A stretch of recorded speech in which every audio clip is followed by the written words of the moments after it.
LL trading is closed on August 5th, 2019. Let's go over our calls.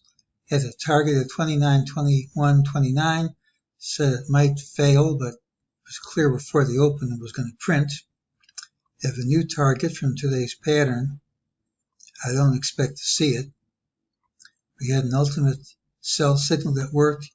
System says this rally is false, says this drop is false. Here's the target, but prices are already far under that level on futures.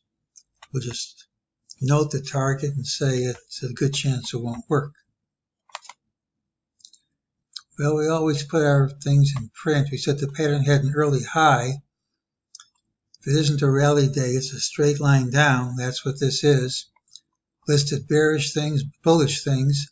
I said there was nothing that guaranteed the drop was over, but bears needed to gap under Friday's low, or for today at least, support would win.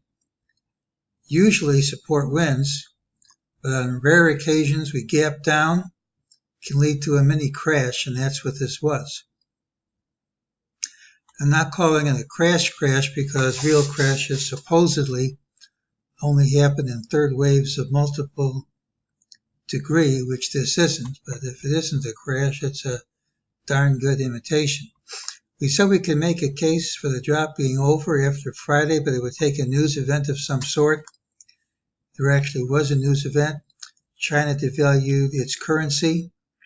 It makes American goods more expensive in China, makes Chinese goods less expensive in the United States, kind of defeats the purpose of putting tariffs on it because they're no longer expensive, and the trade war is something the markets don't like.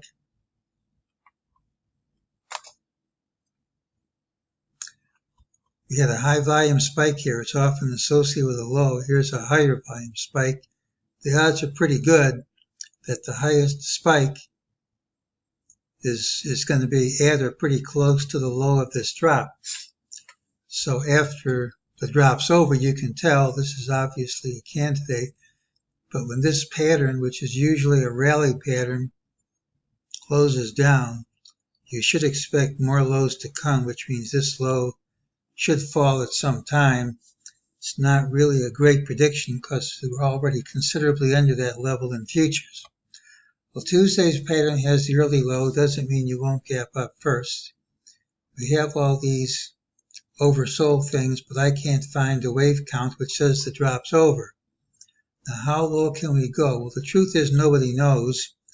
We get to cross these numbers off the list. Here it's the other numbers. Other than this optional target, which has already been seen in futures, not enough to cross it off the list. But other than that, and the few targets we have at higher levels on this drop, every other target from March is already printed. And you can go down this low and you have to go into January to find a target which hasn't printed. Let's remember this number, 2664 and change. My original idea was that A and C were going to be equal. So if A and C are equal, you wind up somewhere about 2802, if I remember. Well, futures are already under that level, so I don't think A and C are going to be equal. It's common for C to be 1.618 times A, and if that's true, it doesn't have to be, but if it's true, gives us a target of 2663.41.